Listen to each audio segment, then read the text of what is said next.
Good morning students. BEd first year अर्थात BEd प्रथम वर्ष। बीएड फर्स्ट ईयर में पेपर 6 जिसका नाम है जेंडर, स्कूल एंड सोसाइटी अर्थात लिंग, विद्यालय और समाज।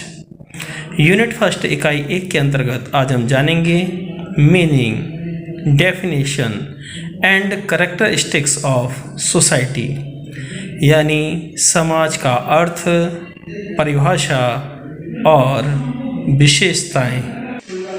सब पहले मीनिंग ऑफ सोसाइटी, समाज का अर्थ। समाज एक संगठित विज्ञान के रूप में समाजशास्त्र सामाजिक जीवन का ही अध्ययन करता है और सामाजिक जीवन की परिधि में ही फलीभूत होता है। अर्थात समाजशास्त्र समाज एवं समाज के विविध आयामों का ही वैज्ञानिक विश्लेषण है। इस दृष्टिकोण से समाजशास्त्र की विभिन्न बुनियादी अवधारणाओं में समाज की अवधारणा का केंद्रीय स्थान होना स्वाभाविक है। समाज का अस्तित्व तो काफ़ी प्राचीन समय से है, लेकिन समाज की अवधारणात्मक विश्लेषण की शुरुआत आधुनिक काल में हुई। 16वीं से 18वीं सदी के कुछ समझौतावादी विचारकों ने मत प्रकट किया कि समाज मनुष्यों के आपसी समझौते का प्रतिफल है, जिसकी रचना मनुष्य ने या तो अव्यवस्था की समाप्ति अथवा प्रकृति के नियमों से मुक्ति पाने के लिए की। समाज की ये व्याख्या समाजशास्त्रीय दृष्टिकोण से महत्वपूर्ण नहीं है। समाजशास्त्रीय दृष्टिकोण से समाज की अवधारणात्मक व्याख्या में ये जानने का प्रयास किया जाता है कि समाज क्यों और कैसे बनते हैं तथा अस्तित्व में कैसे रहते हैं। इस दृष्टिकोण से विभिन्न समाजशास्त्रियों ने समाज की भिन्न भिन्न परिभाषाएं दी हैं। अब हम जानेंगे डेफिनेशन ऑफ सोसाइटी, समाज की परिभाषाएं। सबसे पहले R.M. मैकाइवर एवं C.H. पेज के अनुसार समाज की परिभाषा। समाज अधिकार एवं पारस्परिक सहायता, अनेक समूहों तथा अनेक विभाजनों, मानव व्यवहार के नियंत्रणों और स्वतंत्रताओं से प्रथाओं तथा कार्य विधियों की प्रणाली है। ये सामाजिक संबंधों का जाल है जो सतत परिवर्तनशील और जटिल है। दूसरी परिभाषा है हमारी मॉरिस और गिनवर्स की। समाज ऐसे व्यक्तियों का संग्रह है जो कुछ संबंधों अथवा व्यवहार की विधियों द्वारा संगठित है तथा उन व्यक्तियों से भिन्न है जो इस प्रकार के संबंधों द्वारा बंधे हुए नहीं हैं अथवा जिनके व्यवहार उनसे भिन्न हैं। गिडिंग्स के शब्दों में समाज की परिभाषा: समाज ऐसे व्यक्तियों का संग्रह है जो समाज स्वयं संगठित है, औपचारिक संबंधों का भाग है, जिसमें सहयोग देने वाले व्यक्ति एक दूसरे के साथ जुड़े हुए या संबंध हैं। अब आती है परिभाषा E.B. र्यूटर के अनुसार समाज एक अवधारणा है जो एक समूह के सदस्यों के बीच पाए जाने वाले पारस्परिक संबंधों की संपूर्णता का बोध कराती है। जॉर्ज सिमेल के अनुसार समाज की परिभाषा: समाज उन व्यक्तियों का समूह है जो अंतःक्रिया द्वारा संबंधित हैं। के डेविस के अनुसार समाज की परिभाषा: ये ध्यान रखने योग्य है कि केवल सामाजिक संबंध का ढेर समाज नहीं होता है, जबकि सामाजिक संबंधों की एक व्यवस्था बनती है, तभी हमें इस शब्द का उचित प्रयोग करना चाहिए। अर्थात जब कुछ व्यक्ति व्यवस्थित रूप से संबंधों की स्थापना करते हैं तो वे समाज का निर्माण करते हैं। डेविस ने समाज के निर्माण हेतु 4 आवश्यक तत्वों का भी उल्लेख किया है। सबसे पहले जनसंख्या की निरंतरता, दूसरे नंबर पे जनसंख्या में सम विभाजन, तीसरे नंबर में सामूहिक एकता और चौथे नंबर में सामाजिक व्यवस्था में स्थायित्व। उपर्युक्त परिभाषाओं से स्पष्ट है कि सभी समाजशास्त्रियों का मत लगभग एक जैसा ही है। सभी मानवीय संबंधों के आधार पर ही समाज के निर्माण की बात स्वीकार करते हैं। वास्तव में जब दो व्यक्ति आपस में मिलते हैं तो उनके मध्य अंतःक्रियाओं का एक सिलसिला प्रारंभ होता है। अंतःक्रिया का तात्पर्य एक व्यक्ति का दूसरे व्यक्ति के सापेक्ष संबंधित व्यवहार से है। जब इन क्रियाओं का एक निश्चित उद्देश्य होता है तो ये सामाजिक क्रिया सोशल एक्शन कहलाती है। अतः इन क्रियाओं के आधार पर ही दो व्यक्तियों के बीच मानवीय संबंध स्थापित होते हैं। इन्हीं मानवीय संबंधों का सामुच्चय समाज कहलाता है। जब लोग आपस में सुसंगठित एवं सुपरिचित ढंग से संबंधित हो जाते हैं तो ये मानवीय संबंध सामाजिक संबंध के रूप में संस्थागत बन जाते हैं और समाज की निरंतरता इसमें बनी रहती है। समाज के निर्माण में सामाजिक संबंधों की केंद्रीय भूमिका होने के कारण ही समाज को संबंध मूलक अवधारणा भी कहा जाता है। अब हम जानेंगे समाज की विशेषताएं, कैरेक्टरिस्टिक्स ऑफ सोसाइटी।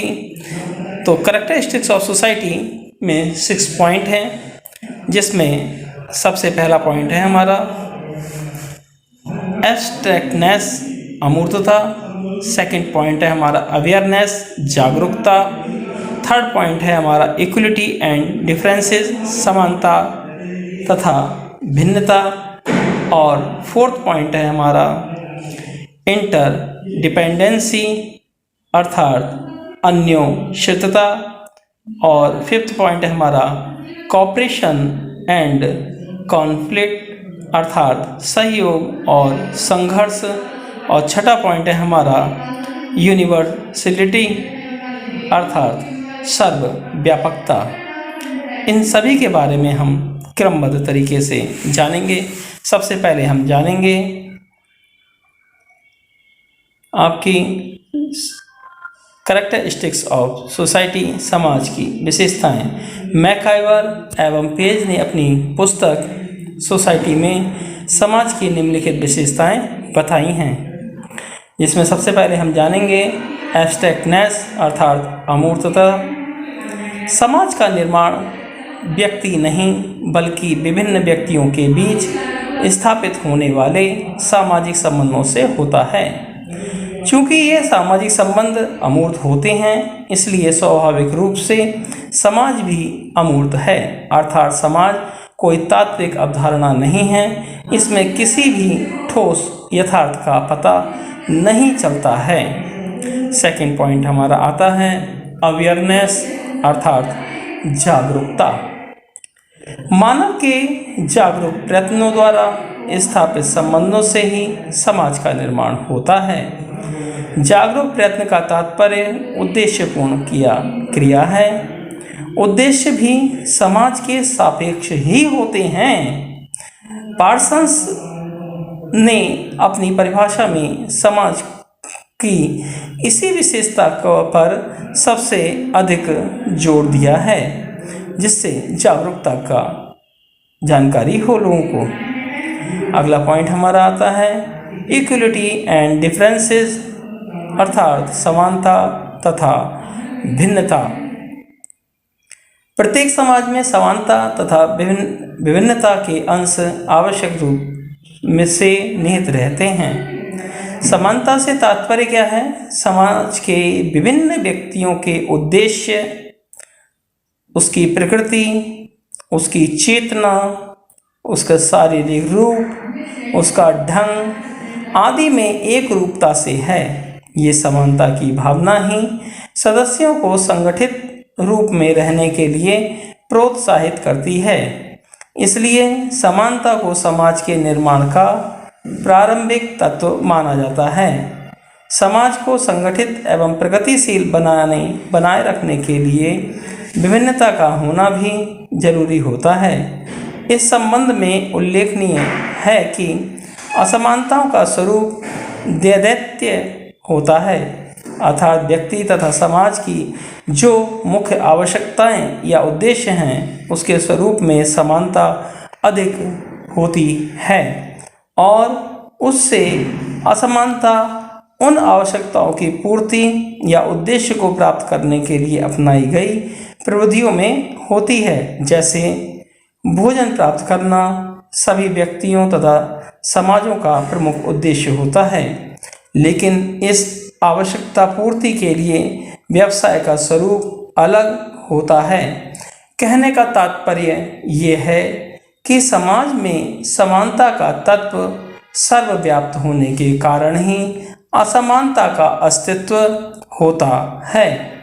अगला पॉइंट आता है हमारा इंटरडिपेंडेंसी, अन्योन्यता। अन्योन्यता का तात्पर्य सामाजिक संबंधों की पारस्परिक निर्भरता से होता है। व्यक्ति अपने उद्देश्यों की पूर्ति के लिए सामाजिक संबंधों की स्थापना करता है। व्यक्ति की अनेक आवश्यकताएं ऐसी होती हैं जिसकी पूर्ति वह अकेले नहीं कर सकता है, इसलिए वह अन्य व्यक्तियों से संबंध स्थापित करके अपनी आवश्यकताओं की संस्थागत आपूर्ति का प्रयास करता है। इसलिए अन्योन्यता समाज निर्माण के लिए एक आवश्यक दशा हो जाती है। सरल समाजों में व्यक्ति की आवश्यकताओं का स्वरूप सीमित होने के कारण यह तत्व मुख्यतः प्राप्त नहीं कर सकता है, लेकिन आधुनिक जटिल समाजों में इसे स्पष्ट तौर पर देखा जा सकता है। अगला पॉइंट 5वां हमारा आता है कोऑपरेशन एंड कॉन्फ्लिक्ट, सहयोग और संघर्ष। समानता एवं विभिन्नता की तरह समाज में सहयोग एवं संघर्ष का भी समान अस्तित्व होता है। व्यक्ति अपनी आवश्यकताओं की पूर्ति के लिए पारस्परिक सहयोग करता है, लेकिन उद्देश्यों की विभिन्नता के कारण व्यक्ति एक दूसरे से संघर्ष भी करता है। हालांकि संघर्ष का मुख्य कारण असीमित साध्यों की प्राप्ति के लिए साधनों की सीमित उपलब्धता है। समाज के लिए ये दोनों ही स्थितियां पूरक की तरह कार्य करती हैं। इसलिए मैकाइवर का मानना था कि समाज संघर्ष मिश्रित सहयोग है। और हमारा लास्ट पॉइंट है जिसका नाम है यूनिवर्सलिटी, सर्वव्यापकता। समाज का अस्तित्व सभी कालों तथा सभी भूक्षेत्रों में रहा है। समाज के कारण ही मनुष्य में सामाजिक विशेषताएं उत्पन्न होती हैं। हालांकि मनुष्य के अतिरिक्त अन्य जीवों में भी बहुत हद तक समाज के गुण पाए जाते हैं।